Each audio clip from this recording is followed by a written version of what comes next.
para alegria chamar a nova, para alegria chamar a nova, para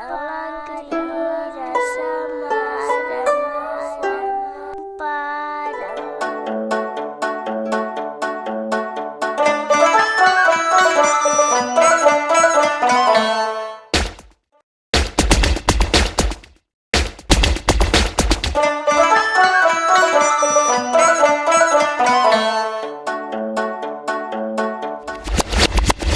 toàn tăng chi châu hóa ngưng của tổn cả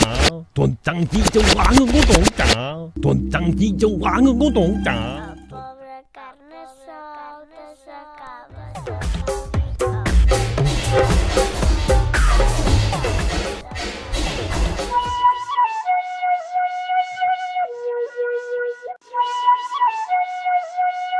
toàn tăng chi châu hóa ngưng của tổn cả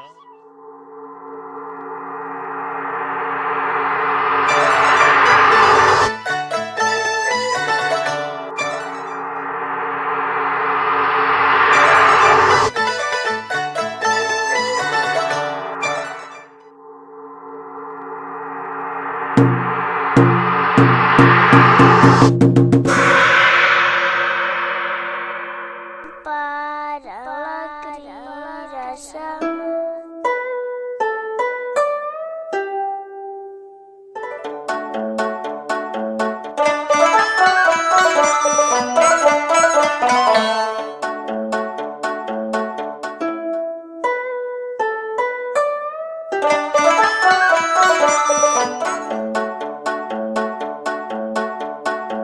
toàn tăng chi châu hóa ngưng của tổn cả toàn tăng chi châu hóa ngưng của tổn cả